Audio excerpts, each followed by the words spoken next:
salah satu keuntungan ngeblok itu bisa isolasi yang digunakan itu lebih efisien di satu hamparan 40 hektar.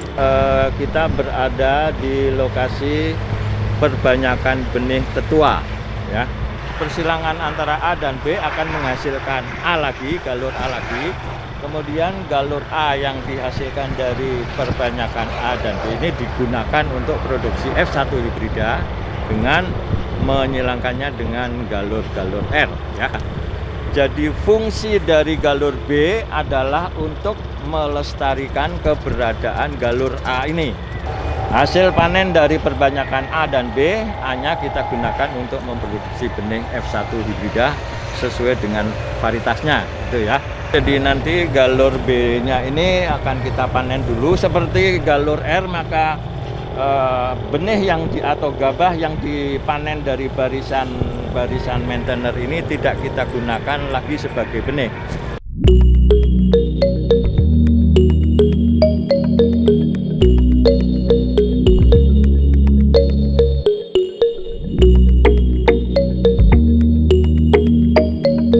Areal ini artinya maksud saya perbanyakan benih CMS ini sekitar 2 hektar. 2 hektar. 2 hektar. Kalau yang kemarin yang F1 hibrida kemarin itu ada 40 hektar.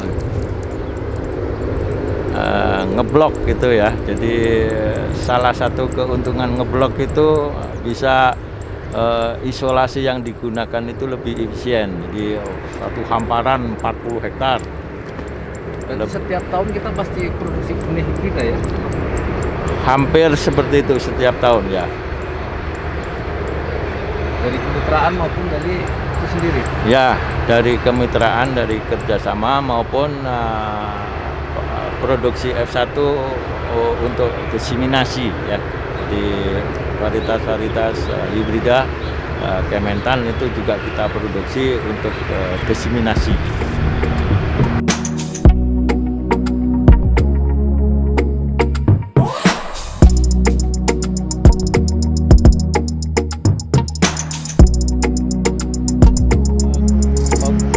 Baik, jadi sekarang kita berada di lokasi perbanyakan benih tetua, ya.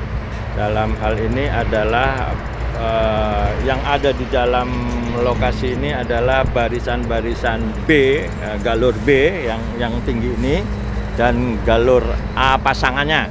Jadi CMS dan maintainer pasangannya. Kalau beberapa minggu yang lalu itu adalah antara A dan R, yang sekarang adalah antara A dan B.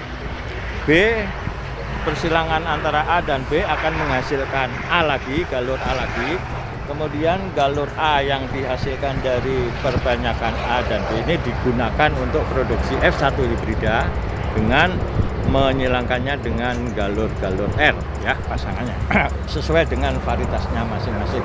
Jadi sebetulnya sama seperti produksi benih F1 hibrida, hanya saja perbedaannya kalau yang F1 hibrida itu antara A dan R, yang untuk perbanyakan benih A atau CMS ini adalah antara A dan galur B pasangannya, ya.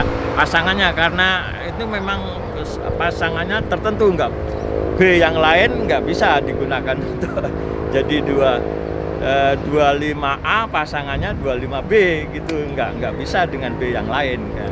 Itu yang menjadi ciri CMS di tanaman padi, jadi spesifik gitu. Nah, rasio mungkin sedikit berbeda. Kalau pada produksi F1 hibrida mungkin bisa sampai 10-12. Kalau yang ini mungkin 6 atau 8 gitu ya. Kedua galur ini pada prinsipnya sama, hanya yang B ini normal, ya. Polennya normal, bisa menghasilkan gabah. Yang A ini polennya mandul atau steril. Kalau dibiarkan sendiri nggak bisa menghasilkan gabah, ya. Jadi fungsi dari galur B adalah untuk melestarikan keberadaan galur A ini.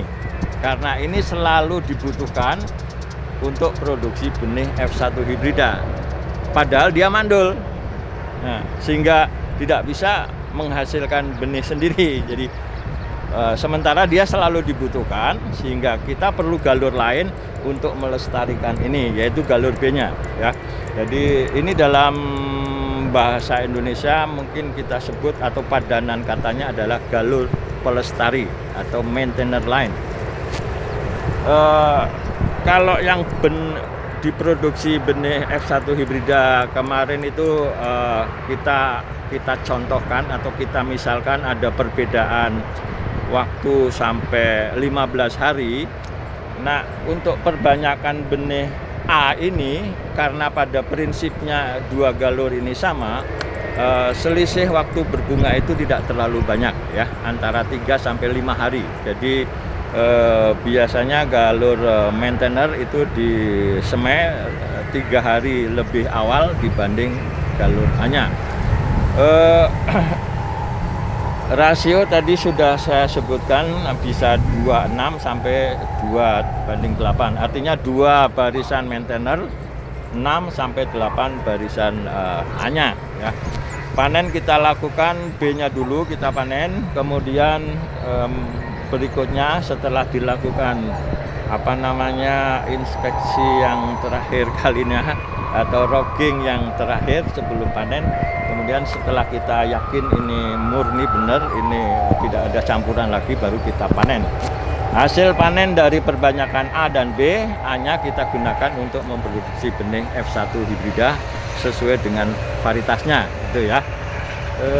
Lebih tinggi mana Pak produksi benih A dan B dibanding dengan yang A dan R? Pada umumnya lebih, kalau tonase itu lebih tinggi produksi benih F1 dibanding produksi benih A gitu ya. Pada umumnya ya, tapi tidak selalu. Kadang-kadang ini juga lebih tinggi. Ini sudah menjelang panen, jadi nanti galur B-nya ini akan kita panen dulu. Seperti galur R, maka benih atau gabah yang dipanen dari barisan maintainer ini tidak kita gunakan lagi sebagai benih. Sehingga untuk produksi benih atau untuk perbanyakan benih A, itu benih B-nya itu memang harus disediakan secara khusus, seperti halnya kita produksi benih inbred ya. Jadi galur B dan galur R kita punya BS, kita punya FS, punya kelas-kelas benih seperti itu. Tetapi kalau benih F1 hibrida itu semuanya adalah kelas ES atau benih sebar ya. Kalau tanam ini jaraknya sama Pak? Yang jantan sama yang sama seperti benih produksi benih F1 ini, ada satu lorong yang kosong ya, antar B itu ada satu jarak tanam yang kita kosongin dengan maksud untuk mempermudah pemeliharaan dan juga untuk mempermudah kalau ada pemberian atau aplikasi obat-obat tertentu ataupun hormon-hormon tertentu seperti GA3 atau insektisida yang lain. Kalau roggingnya berapa kali Pak ini Pak?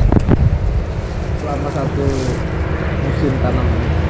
Rogging prinsipnya sama dengan produksi F1 ya. Cuman mungkin ini lebih intens lagi karena masih ada kelanjutannya. Jadi hasil benih dari plot ini akan digunakan lagi untuk memproduksi benih lagi. Nah, kalau yang hibrida beberapa hari yang lalu itu kan langsung ditanam itu produksi benihnya. Kalau ini akan dibenihkan lagi dengan cara menanamnya atau menyilangkannya dengan galur-galur R sesuai dengan varietasnya. Kombinasinya itu sesuai dengan varietas yang akan diproduksi benihnya. Nah, kalau udah seperti ini berapa hari lagi panen Pak? Ini sebetulnya udah dipanen. Sudah? Ya, yang B-nya itu udah dipanen ini ya. sudah siap panen semua nih ya? Ya, sudah panen.